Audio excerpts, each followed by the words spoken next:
the Sean Hannity Show and the Stop Obama Express. The countdown to taking our country back. T-minus 292 days till Election Day 2012. Now, with the best election coverage in America, here's Sean Hannity. All right, thanks, Scott Shannon. Welcome aboard. Glad you're with us. 2012, the year to stop Obama, save America. It is the Sean Hannity Show. Toll free, it's 800-941-SEAN. If you want to be a part of the program, now we head up to beautiful, cold Wasilla, Alaska, and the former governor of the great state of Alaska, also a Fox News contributor, Sarah Palin, is with us. Governor, how are you? Hey, I'm doing great. Lots going on today, Sean. Yeah, it never ends, does it? I mean, it's nonstop. First of all, so the other night you're on TV, and it's a beautiful background looking, outside. You have the water in the back of your house. I say, how cold was it? You said, well, it's actually pretty warm. It was 25 below yesterday. It's about 0 today. Right, and today it's 15 below, so we're in the middle and still gorgeous as ever. And what's the coldest it gets? Up north today, I think in Fairbanks is probably 45, 50 below, but down here in the more southern regions, once in a while we see it that cold, but not that often. 25 below isn't unusual for us, though. Oh, it's pretty crazy. All right, let me ask. Let's look at this race in South Carolina. It was interesting. I mean, you see this debate on Monday night. I thought in many ways for Newt it was a game changer, and then we've got the media now. The very things they never did to Barack Obama, they're now doing to both Governor Romney. Well, he's got a Cayman Island bank account, and Newt Gingrich, an ex-wife of 12, 13, 14 years ago. And I'm thinking, does that mean, Barack Obama admitted he did cocaine? Does that mean that's on the table? Why is there this double standard? You've experienced this all throughout your public career. Yeah, I do, and I refer to it as being Joe McGinnis, and I think that the American public really could care less right now about being Joe McGinnis, not when there are real issues. Here's the deal with what's going on with, take just one of your examples of Newt Gingrich's ex-wife who's getting ready to, I guess, reveal all again, even though she's already done that, it seems like a few times, in an interview that the liberal media and some of that GOP holier-than-thou machine really overplayed their hand this time with what's coming with Newt.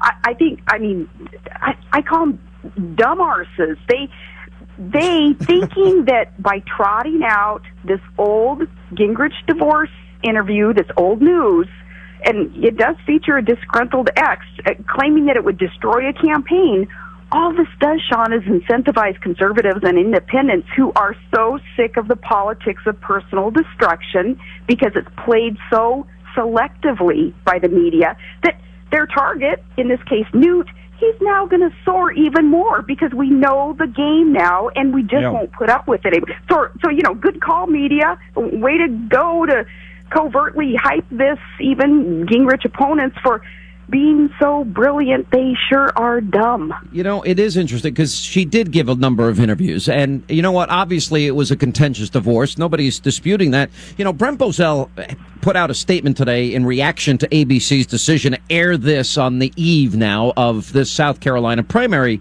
And he said three conditions, criteria must be met. Is it newsworthy? No, because this is old news. Is it fair and respectful to the families involved? Apparently not, if she says she can end his political career in one interview. And is the timing appropriate?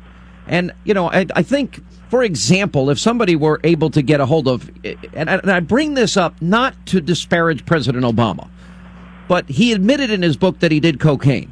If somebody found the cocaine dealer and on the eve of an important primary with Hillary Clinton decide, well, we're going to air this. I can hear the media screaming if Sean Hannity, radio talk show host, even though Obama admitted this, if you take it to another level, there would be cries of discrimination and inappropriateness, and I'm not a real journalist like them. You just know that. Absolutely. I just so fear that this cornerstone of our democracy, that the media, the press, which our soldiers, our troops fight and die for their freedom to fairly, accurately, truthfully report the news, I believe that cornerstone has so eroded. And those previous rules that you or I, having been in journalism, having a degree in it, what we learned about what the rules and the ethics in journalism should be, those have all just gone out the window, and that's eroding that cornerstone. Consider, too, John Edwards. Did not the media have a clue what was going on in John Edwards' campaign? And yet they let that go, too, until, it was after the fact. But here's the deal. There is real news out there today that affects every American and our future. And I do believe that people really couldn't care any less now about being what I call Joe McGinnis. No one but the media, with that selective politics of personal destruction crap they engage in, not when we care about the relevant and timely and truly impacting on our great nation news that's out there. Namely, look just yesterday, Obama killing tens of thousands of more jobs by axing the construction of a long piece of pipe, the Keystone Pipeline. Yeah. He's making us now more dependent on unfriendly energy sources. Watch the price of gas rise, too. Yeah. I think that it all has to do with what's coming with the price of gas. And now, of course, voters being slapped in the face with this deceptive new campaign ad of Obama's claiming some kind of success in the energy arena. Mm-hmm. And, real timely news. With this pipeline axing of it, we're going to be more beholden to China now, with even greater debt that we're going to have to incur, which Obama seems just, anxious to incur more debt. And then, of course, being more beholden to the Saudis and others as we beg for more petroleum and more energy sources. So, there is timely news that we need to discuss and we need to concentrate on. And the list of problems, the timely news, is endless. And, just recently, too, Sean, what comes to mind is just kind of a deflated morale of America's finest, our men and women in uniform, with Obama's administration taking an opportunity to highlight and apologize for their subjective interpretation of a, quote, atrocious action of a few Marines. Well, you're bringing up so many good examples. ABC hyped John Edwards' marriage as what did they say? I actually have it here in my pile. As the ideal marriage. Now, remember, it took, go back to Gary Hart, go back to Bill Clinton, go back to John Edwards. I mean, in those cases, you had all non-traditional news sources having broken the story. Jesse Jackson is another example of that.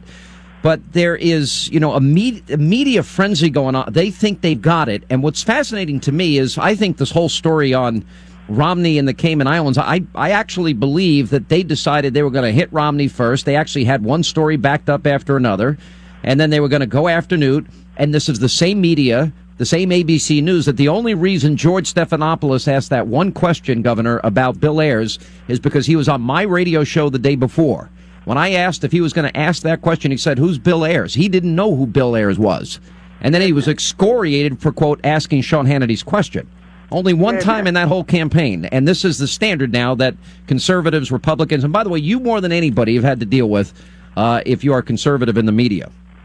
But you do see, don't you, that more and more Americans are rising up and saying, we're not going to put up with that anymore. And that's why we tune into Fox News and we tune into other than that mainstream, I call lamestream media that has fed us this over these last decades especially. We say we know the game now. We know the rules that they invent and they incorporate in order to get their agenda through, a very leftist, liberal agenda, and we're saying no more. What do you think? What impact? I mean, the polling that came out today, this is prior to all of this coming out, is there was the public policy polling. Newt was actually leading in South Carolina, 34-28. Rasmussen had him up today, 31. So now you've got two stories that are out there. One about Romney, and he had money in the Cayman Islands, but he had to pay taxes on that money. Just like he said, he had a 15% tax rate, but that, number one, that's the law of the land. Number two, he likely paid corporate taxes prior to the capital gains tax. Although we don't have. Romney should do? What Romney should do is come out and say, here is here's my tax amount. Here are the dollars that I have given to the government that has been taken from me from the government in the past decade or 2 or 3, however long it's taken him to accumulate this wealth. Tell us that. And as you point out, it's legal. It's the law of the land, the rate that he is paying. His Cayman Island tax shelters is what they're being called right now. Is that legal or illegal? If it's legal, then what's the problem? Yeah, if it's a 15% tax rate, and that's what the tax laws state, how is it the Obama administration can go after him for doing what the law states he needs to do? No one's accusing him of dodging his taxes. But again, the double standard. And no one's accusing him of striking a deal with some today felon. I'm talking about equivalent to Obama's Resco deal with the real estate, where he would buy something that's undervalued and eventually make a huge profit off that. Again, dealing with a felon. Another example of how the media selectively decides who is holier than the next, and obviously it's always going to be that person on the far left that they decide will get to escape. You know, the other night on Fox News, you broke news on the TV show when you said if you were in South Carolina, you'd vote for Newt Gingrich. And what's more fascinating to me is your explanation of this, and that is you want this process to continue because in spite of the back and forth, and at times it's gotten kind of nasty, you think this is good for the process. You think this is healthy because of what's coming for the eventual nominee. I do, because I think the eventual nominee will be toughened up and ready for what Obama's billion-dollar campaign machine is going to do to this candidate, and they need to be ready. So I think the longer the process goes, the more vetting that takes place, the more transparency that all the voters can benefit from, the better. We do not want to make the same mistake that was made last go-around 3-4 years ago when Obama was not vetted. He still hasn't been vetted, of course. He's still kind of an unknown to the American public.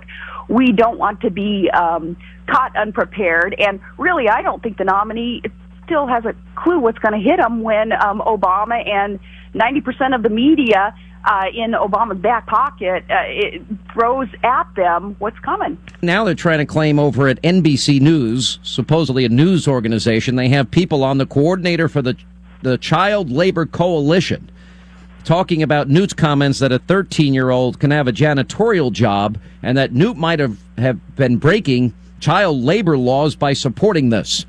Oh, dear God. You know, I love the examples that I've heard you give about your past work. You know how I made it through college? No. I was a janitor through my high school days.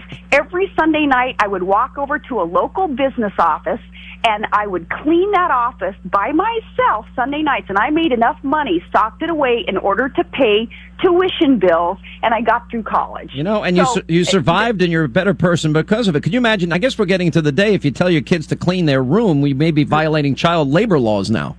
I tell you, it's just everything seems so upside down right now, doesn't it? I mean, for Newt to get dinged for espousing the work ethic that we want to instill in our children, that work ethic that, thank God, many parents and generations before instilled in us, so that we know what it takes to make it on our own, so that we don't look to big centralized government, which Obama would love for more people to be looking to, in order to allow prosperity and security and safety in this land.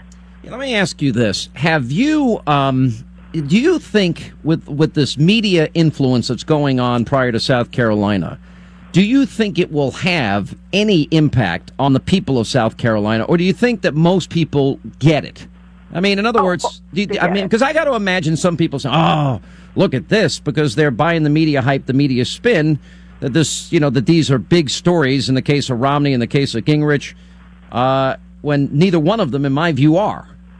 No, see, take what Thomas Jefferson said. Never underestimate the wisdom of the people. The people there in South Carolina, their eyes are open, their ears are open to that game that's played by the media, to all this hype that's going on, all this negativity about conservative candidates. No, the people there in South Carolina know what is going on.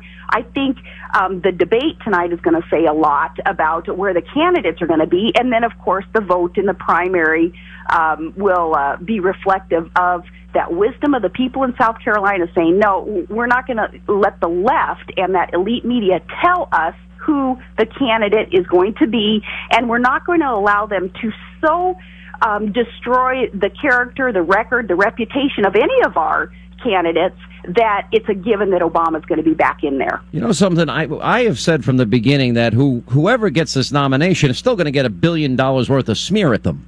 And people, keep telling me, well, this one's going to get this smear and this one's going to get this smear. I'm like, it doesn't matter. Whoever gets the nomination will be smeared. And if they don't have anything legitimate, they'll just make it up. I mean, and this is all Obama can run on.